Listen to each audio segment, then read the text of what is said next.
देखो सर, एक बार थोड़ा सा रिवीजन दे रहे हैं हम लोग, है ना। Non integrated system, please.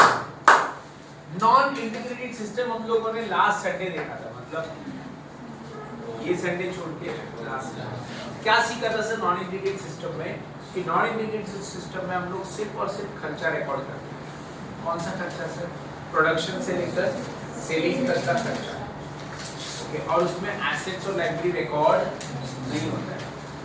तो हम लोग यहाँ पे अकाउंट्स कितना बनाते हैं सर? पहला stores ledger, second WI finished goods control account, wages control account, factory overheads, office overheads, selling and distribution, cost of sales, costing period and cost ledger. Cost ledger control सबसे important है, क्योंकि यहाँ पे जितना भी asset और liability है वो हम रिकॉर्ड नहीं करने वाले, तो उसके जगह पे क्या आएगा? Cost ledger control account. ये कब डालते हैं? जब कहाँ पे एसेट और लायबिलिटी का, बराबर है हर्ष? अच्छा हर्ष, स्टोर लेकर आया तो किधर एंट्री होगा? स्टोर म्हणजे मटेरियल खरेदी केली तर आपण कुठे एंट्री करतो? नहीं सर, स्टोर में आएगा माल। तुम्हें होते तेव्हा शिकवलं सर। देखो आप लोग छुट्टी मारा ना तो उसका आप लोग देख लो कैसा है, बिकॉज ये टॉपिक बहुत इंपॉर्टेंट है। अगर नॉन इंटीग्रेटेड आया ना तो इंटीग्रेटेड आएगा। आज देखना, आप जादू देखना कि सर जिसको नॉन इंटीग्रेटेड है उसको इंटीग्रेटेड आएगा। नॉन इंटीग्रेटेड में क्या होता है? इतना सारा अकाउंट्स बना, मटेरियल के लिए स्टोर लेजर। अच्छा डब्ल्यूआईपी क्या है सर? मैंने प्रशांत कॉर्नर का एग्जांपल दिया था शायद। मटेरियल आएगा तो स्टोर में जाएगा, फिर उधर से माल किधर जाएगा? वर्क इन प्रोग्रेस से क्या मिलेगा? फिनिश गुड्स, वो फिनिश गुड्स में जाएगा। और फिनिश गुड्स से कहाँ जाएगा? फिनिश गुड्स को वेयर हाउस बोलते हैं। उधर से कहाँ जाएगा? कॉस्ट ऑफ सेल्स, शोरूम में कॉस्ट ऑफ सेल्स, माल बेचने के लिए निकाल दिया। अच्छा वेजेस कितने टाइप का होता है सर? दो टाइप का वेजेस होता है, डायरेक्ट। वीडियो देख लेना सर, है आप लोग को चाहिए तो रिवीजन पूरा वीडियो में, और मैंने बताया था मटेरियल भी दो टाइप का रहता है, direct and indirect. Direct material purchase किया, पहले वो स्टोर में जाएगा, फिर डायरेक्ट मटेरियल स्टोर से कहाँ जाता है? डब्ल्यूआईपी।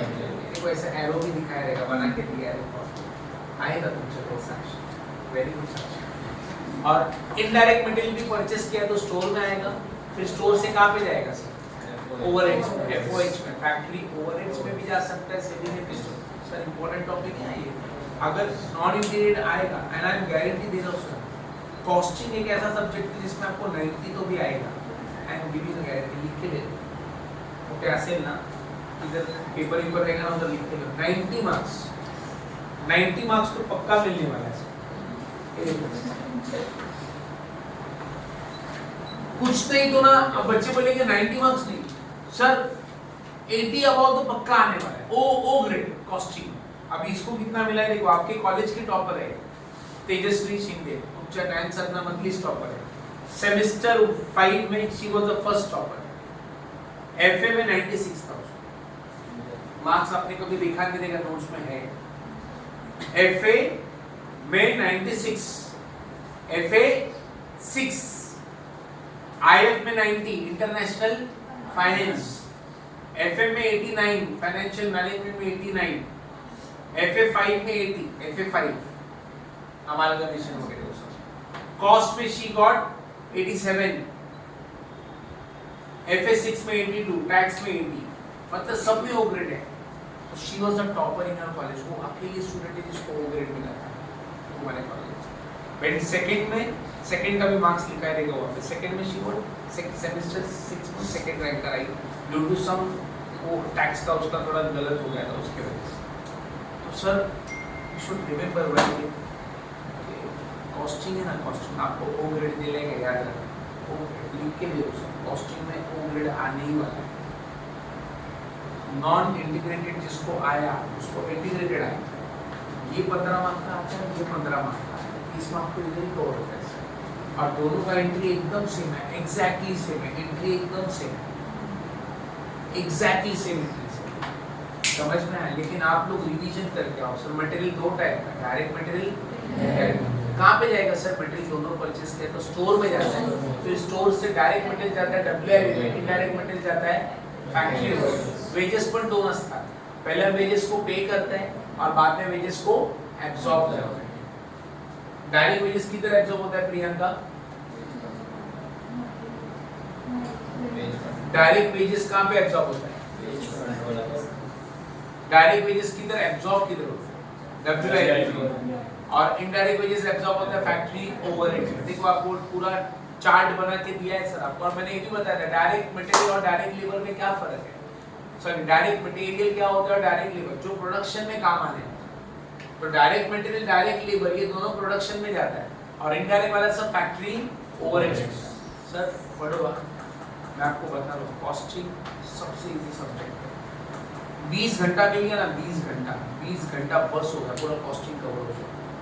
20 आवर्स अगर आपने 3 घंटे का 4-5 लेक्चर ले लिया, 5-6 लेक्चर ले लिया ना, your costing will be over. इतना इजी है कॉस्टिंग। 20 घंटे में आपका पूरा कॉस्टिंग कवर हो जाएगा। यू विल सी ऐसा 20 घंटे में, मतलब एक हफ्ते में अगर 3 घंटे का भी लेक्चर लिया ना, योर कॉस्टिंग भी होगा। बस आपका साथ चाहिए सर, आपका रोज का प्रैक्टिस कॉस्टिंग। तो नॉन इंटीग्रेटेड में ये सब अकाउंट्स बनता है। नॉन इंटीग्रेटेड में कैश के जगह पे क्या यूज करते हैं? एसेट लायबिलिटी का नाम नहीं आता है, क्या ये नॉन इंटीग्रेटेड। आज हम लोग क्या सीख रहे हैं? इंटीग्रेटेड। लिख के देता हूं सर, इंटीग्रेटेड 15 मार्क्स का आता है, नॉन इंटीग्रेटेड 15 मार्क्स का आता है। टोटल आपका कितना कवर होता है? 30 मार्क्स। आप देखो 2022 का पेपर देखो, 2023 का पेपर देखो, आपके बुक्स में, हाँ देखो इसमें ये बुक्स में देखो, पीछे पेपर दिया है, ये देखो 2022 में देखते हैं सर। 2022 में क्या हुआ था देखो, 2022 में क्वेश्चन नंबर 2 इंटीग्रेटेड लिखा है, 15 मार्क्स के लिए, और उसके ऑप्शन में प्रोसेस कॉस्टिंग आया है। मैं तो बोलूँगा इंटीग्रेट करो, इंटीग्रेट बहुत सिंपल है, 15 मार्क्स आपका कवर हो जाएगा। तो पहला 2 में ऑप्शन है इंटीग्रेटेड एंड प्रोसेस, तो बच्चे इंटीग्रेटेड करना चाहिए, मेरे को ऐसा लगता है। क्वेश्चन नंबर 3 में नॉन इंटीग्रेटेड है, और नॉन इंटीग्रेटेड के ऑप्शन में आया है एबीसी एनालिसिस, तो यहाँ पे एबीसी एनालिसिस करो, वो सिंपल है। ओके, उसके बाद फिर आपको आया है ऑपरेटिंग कॉस्टिंग, अपना बस और ट्रक वाला, उसके ऑप्शन में फिर प्रोसेस आया, जो आपको लगता है वो आप कर सकते हैं, उसमें कुछ नहीं, पढ़ाने वाला प्रोसेस भी हो। ये 2022 का है, बच्चे लोगों ने ऐसे वो 90 मार्क्स नहीं लेकर आए, क्योंकि पेपर इजी है, पेपर आता भी इजी है, बट अपने को आना चाहिए तो पेपर इजी है। अच्छा अभी देखो नेक्स्ट 2019 का पेपर देखते हैं। देखो 2019 में नॉन इंटीग्रेटेड 15 मार्क्स का था, नॉन इंटीग्रेटेड के ऑप्शन में प्रोसेस आया, अब प्रोसेस भी कर सकते हैं, नॉन इंटीग्रेटेड भी कर सकते हैं। क्वेश्चन नंबर 3 में ऑपरेटिंग आया था, ऑपरेटिंग में क्वेश्चन था बस वाला क्वेश्चन, हाँ बस, और उसके ऑप्शन में इंटीग्रेटेड आया, तो क्या करोगे? Integrated. Always choose integrated first, क्योंकि इंटीग्रेट में लेजर वगैरह नहीं, इंटीग्रेट में सिर्फ एंट्रीज पास करना है, फक्त एंट्रीज, ओनली एंट्रीज पे अपने पास होगी। 12-13 एंट्री रहता है, वो भी उन पे याद है सब कुछ, गेटिंग और नॉट। अच्छा, तो ऑलवेज रिमेंबर इंटीग्रेटेड को छोड़ना नहीं। और इंटीग्रेट कब आएगा? मतलब इंटीग्रेट कब आएगा? जब आपको नॉन इंटीग्रेट। मैं अभी एक क्वेश्चन पूछता सब लोग से 2-2 मिनट के लिए। Shubham, factory overheads paid entry क्या आएगा? Non integrated factory overheads paid. Sir अभी दीप्ति, प्रमिला और श्रद्धा ये लोग इंटीग्रेट खत्म करके गए घर पे, वो लोग जल्दी आ गए, ये लोग लवकर आले, कारण उद्या त्यांची इंटरनल से ते बोलले की सर आम्हाला इंटरनल से तर आम्ही घरी जाऊन अभ्यास करणार, तर आम्ही लवकर थोड़ा येऊन उठा। तो तीनों लोग भी आए, और सहयोग कॉलेज के 6 लोग, मतलब 9 लोगों ने इंटीग्रेट कंप्लीट करके गए घर। और इंटीग्रेट तभी कंप्लीट होगा जब आपको नॉन इंटीग्रेट आता है। मेरा एक क्वेश्चन है फैक्ट्री ओवरहेड्स पेड, हाँ बोला, फैक्ट्री ओवरहेड्स पेड निधि, हाँ factory overheads control on debit to cost ledger control. Very good बेटा, फैक्ट्री ओवरहेड्स पेड कर रहे, तो factory overheads control account debit अपना एक्सपेंसेस है टू कैश, बट कैश तो नहीं लिख सकते नॉन इंटीग्रेट कॉस्ट लेजर।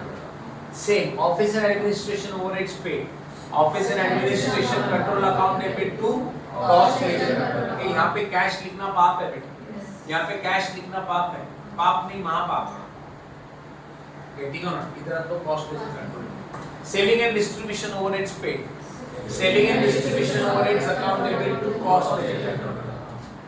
बहुत सिंपल है कॉस्टिंग, आपका सिर्फ बोला ना ये पूरे सब्जेक्ट्स में जरा कॉस्टिंग ये ऐसा है ना जो आपको 90 के अबाव दिला सकता है और हर साल कॉस्टिंग में सब लोग ओ ग्रेड लेकर आते हैं, बट आपका कंसंट्रेशन होना चाहिए। एग्जाम आया तो पढ़ने के लिए मत लो सर, एग्जाम के टाइम पे सिर्फ रिवीजन करने का। अभी पढ़ने का टाइम अभी है, 6 अक्टूबर को एग्जाम है, 6 अक्टूबर कितने दिवस, ओनली 60 डेज।